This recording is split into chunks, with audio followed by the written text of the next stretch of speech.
प्रधानमंत्री नरेंद्र मोदी 2 दिवसीय पोलैंड दौरे के लिए रवाना हो गए हैं। पिछले 45 साल में किसी भारतीय प्रधानमंत्री की ये पहली पोलैंड यात्रा है। इससे पहले 1979 में मोरारजी देसाई पोलैंड गए थे। पीएम मोदी ने अपनी पोस्ट में लिखा कि वार्सा के लिए रवाना हो रहा हूं। पोलैंड की ये यात्रा एक विशेष समय पर हो रही है, जब हम अपने देशों के बीच राजनयिक संबंधों के 70 साल पूरे होने का जश्न मना रहे हैं। भारत पोलैंड के साथ गहरी दोस्ती को संजोए हुए है। पीएम मोदी पोलैंड से ही ट्रेन के जरिए यूक्रेन भी जाएंगे, लेकिन इस बीच यूक्रेन ने रूस पर एक बड़ा ड्रोन हमला किया है। इसे मॉस्को पर अब तक का सबसे बड़ा हमला बताया जा रहा है। हमले को लेकर मेयर सर्गेई सोबियानन का कहना है कि यूक्रेन ने मॉस्को पर अब तक के सबसे बड़े ड्रोन हमलों में से एक ड्रोन हमला किया है। इसमें रूसी वायु रक्षा इकाइयों ने राजधानी की ओर उड़ान भरने वाले कम से कम 10 ड्रोन को नष्ट कर दिया है। मेयर ने यह भी कहा है कि पोडाल्स्क शहर में कुछ ड्रोन नष्ट किए गए हैं। जहां मलबा गिरा, वहां किसी के हताहत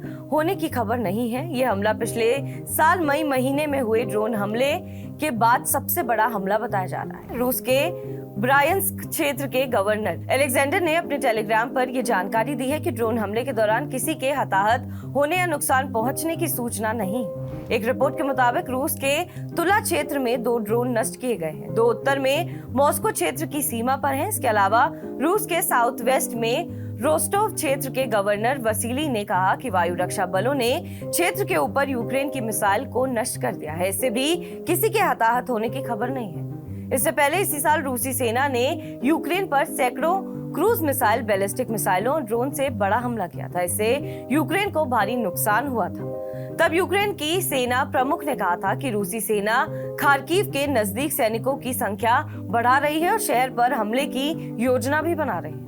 ताजा हमले में खार्किव में 7 लोगों के घायल होने की जानकारी मिली है। यूक्रेन की सेना ने दावा किया है कि उसने काला सागर में रूसी नौसेना की 2 गश्ती नौकाओं को ड्रोन हमलों से नष्ट कर दिया है।